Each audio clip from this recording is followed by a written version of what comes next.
Xo'sh, assalomu alaykum hurmatli kuryerlar, hamkasblar. Sizlarga yangiligim bor. Xo'sh, bugun O'zbekiston Respublikasi Adliya vazirligiga borib keldim. Xo'sh, u yoqqa borib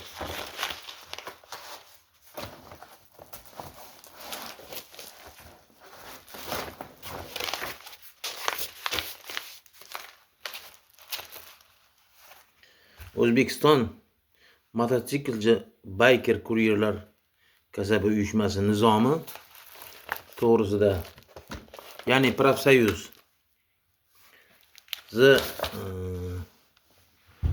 registratsiya qilish uchun, davlat ro'yxatidan o'tkazish uchun borib keldim, gaplashib keldim, mutaxassislar bilan gaplashdim. Yaxshi dedi, ma'qullashdi. Qisqasi, xo'sh, hozir ustavimiz bor. Birinchi yig'ilish bayonnomasi ham tayyor. Mana bayonnoma tayyor orqasida. Ya'ni bu o'sha Profsoyuzni tashkillashtirish to'g'risidagi kerakli bo'lgan bayonnoma. Bu Profsoyuzni kasaba uyushmasini nimaga tuzyapman? Nimaga mana shunga yo'l ona qilganimning sababi sizlar hammanglar bilasizlar, o'zingizlar boshingizdan o'tkazyapsizlar.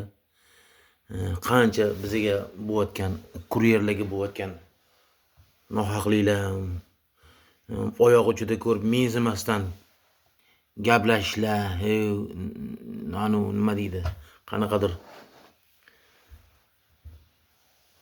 past ko'rib, past nazarga qarab anaqa qilishga yo'l qo'ymaslik uchun. Xo'sh, mana shu yo'llarda bizga qilingan nohaqliklar, juda ko'p sho'pirlar tomonidan bizga nohaqliklar bo'lyapti. Yana qancha bolalarni mashinalar urib ketganini ko'rdim, eshityapman bolalardan. Ular nimaga bolalarni mana shu aldab, bo'ldi qilib beraman deb jinoyat joyidan qochib, avariya bo'lgan joydan qochib ketib olgandan keyin uni ozgina dori darmon qilib davolab, 3-4 so'm berib, chakagini o'chirib, shu bilan bo'ldi, yopdi qilib yuboryapti. Cho'zib 5 ming 10 ming qilib berib, aldab-suldab yuribdi qisqasi. O'sha hojaka ablahlar. Juda ko'p yo'lda hojakalar bor, которые nohaqlik qiladigan, вообще ichida bo'lmaydigan darajada. Men 1 yildan bir kuryer bo'lib ishlayotgan bo'lsam, ko'rib kelyapman. Juda ko'p nohaqliklar bizga qarshi bo'lgan anaqalar, o'zingizlar ham boshingizdan o'tkazyapsizlar. Restoranlarda bugunmush nimamush menga anaqada Jizbiz degan restoran bor, restoran anaqada. Men ko'zim kerakmish, oldim degan knopkani bosishingiz kerak deb qanaqadir manmanlik bilan o'zi bor yo'q hostes eshigini tagida, laycha eshigini tagida, eshigini oldida turadigan o'sha dastavkalarni beradigan laychasi menga bosishingiz kerak deb kibr bilan gapiryapti-da. Voy, qonim qaynab ketdi. Astag'firulloh deb qo'ya qoldim. Chiqib ketdim. Endi qanaqadir yerga qanaqadir manmanlik bilan, qanaqadir kibr bilan bizga qaraydi-da bular. O'shalarni o'zini joyiga qo'yib qo'yishimiz kerak. Yo'llardagi nohaqliklarni, mashina avariyalardagi bo'layotgan voqealarni ko'p unaqalarda mash kuryerlar o'zini haqqini bilmagandan, yo'l qoidasiga o'sha voqea bo'lganda to'g'ri baho bera olmagan taqdir sizdan oqibatida o'zligi aybdor bo'lib, o'zligi pul to'lashyapti, o'zligi o'sha mashinalarni qilib beryapti. Shunaqa bolalarni ko'rdim men. Ayb nima bo'ldi desam, mashinaga bo'ldi dedi. Ayb sanda emas ekan u desam, mashinaga bo'lib qoldi, bo'ynimga olib qo'ydim, gapirib qo'ydim deydi. Shunaqa gaplar aka-ukalar. O'shaning uchun mana shu tashkilotni tuzaylik, ochaylik, yo'lga qo'yaylik, birlashaylik. qonuniy yo'l bilan qonun doirasida mana shu o'zimizni haqqimizni talab qilaylik. Qancha yuridiskiy сопровождение bo'lsa, qanaqangi muammo, qanaqangi yuridik tomondan yozish, chizish bo'yicha, qonun tomonidan olishish bo'yicha mana shunaqa narsalar bo'lsa, men tayyorman. Mana shu organizator sifatida, mana shuni tashkilotni anaqasi sifatida men bu narsani yo'lga qo'yish uchun niyat qildim. Xalq uchun, sizlar uchun, sizlarni bilaman, ko'pchiliginglar talabasizlar, o'qishga kelgansizlar, qiynalib bola chaqa boqaman deganlar bor, ota-onasiga yuk bo'lmayman degan qancha kuryerlar bor. O'zi mehnat qilib, halol mehnat qilib ishlab, o'zini o'qishida 3-4 ming topib, anaqa qilib uyidagilarga yuk bo'lmasdan halol mehnat qilib ishlab, ham o'qib, bilim olib, anaqa qilishga harakat qilayotgan haqiqiy inson kuryerlarimiz ko'p. Men bilaman juda ko'pchiligini. O'shaning uchun sizlarga, hamma kuryerlarga yaxshilab eshitib olinglar. Bizga qonuniy status kerak. Yuridik shaxs bo'lishimiz kerak. Yuridik shaxs bo'lganimizdan keyin bizani bu profsoyuzimizda yuristlar bo'ladi, advokatlar bo'ladi, kerakli qonun anaqalar normativlarini to'g'ri bajarib, to'g'ri anaqa qiladigan yuristlarimiz ish olib boradi. Ularning tepasida men o'zim turaman. Tish tirnog'im bilan olishaman, kerak bo'lsa, любой bilan, kim bilan bo'lsa. Nima deydi? Agar sizlar haq bo'lsanglar, nohaqlik qilib qo'ymagan bo'lsanglar, sizlarni haqqinglarni talab qilish uchun hamma narsa qilaman, qo'limdan keladi. Aqlim yetadi, kuchim ham yetadi, bilimim ham yetadi. O'zi meni ko'pchilik nima deydi? O'zimni haqqimni talab qilaman har doimda. Yozaman, nima qilishimni bilmay. Ya'ni o'sha ko'p davlat ishidagilar terpila deydi, yozuvchi deydi. Anaqada nima deydi? O'zingni haqqingni talab qilganingga terpila deganiga men hayron qolaman-chi. Ular ishini qilmayapti, o'sha narsani noto'g'ri qilyapti-da. Men jabr ko'ryapman, o'zimni haqqimni tepadagi anaqa qilsam, ular meni terpila deydi. Yozuvchi deydi. Bu qanaqa gap?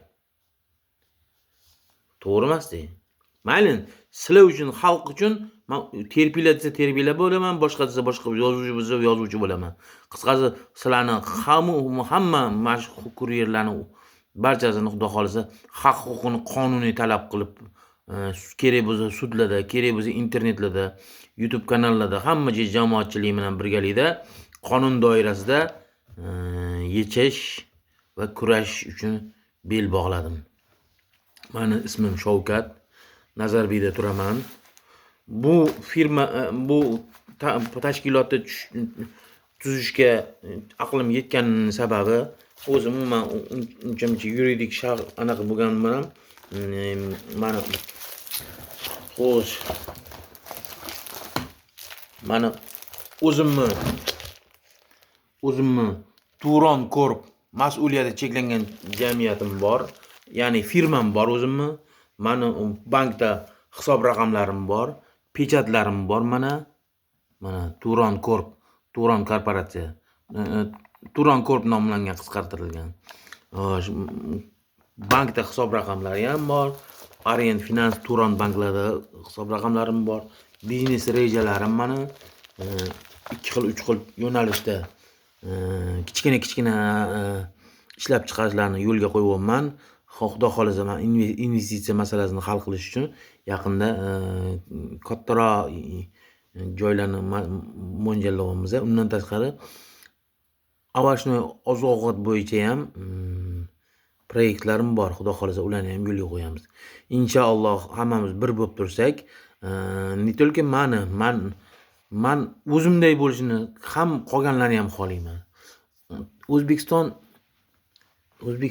bilasizlarmi? Qancha tadbirkor bo'lsa shuncha yaxshi. Qancha biznesmen bo'lsa shuncha yaxshi. Qancha ko'p bo'lsa raqobat bo'ladi, o'sish bo'ladi. O'zbekiston ichki bozor anaqa valve ichki aylanma bozor anaqasida aylanma bo'ladi bozorda. Chet elga investitsiyalar, chet ellik biznesmenlar kelib pullarni shipirib ketmaydi xalqimizni, davlatni boyligini, xalqni boyligini.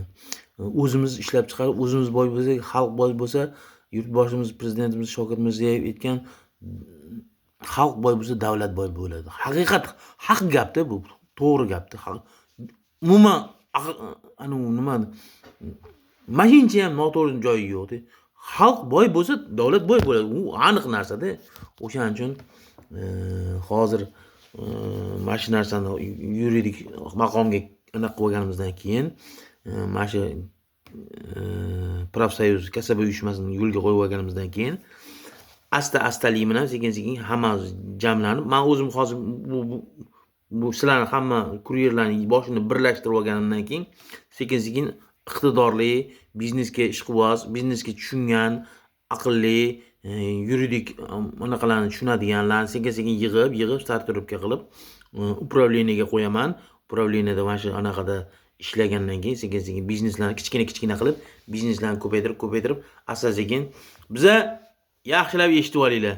Bundan keyin Xudo xolasa mana shu yuridik maqomga erishganimizdan keyin, hammamiz birlashganimizdan keyin, hammamiz aloqada bo'lib turganimizdan keyin hammani maqsadim tadbirkor qilish. Kuryer bo'lib ishlayvermaysizlar. Maqsadim sizlarni o'zim ham boshqalar ham ko'pchilikni men niyatim bor tadbirkorlikka, ishlab chiqarishlarga yo'naltirib, mana shu profsoyuz orqali biza anaqamizni nima deydi? Kvalifikatsiyani o'zgartiraveramiz, sekin-sekin biznesga o'taveramiz. Kuryerchilikga 2 soat, 3 soat bekorchilik zerikkandan chiqib qo'yishinglar mumkin masalan.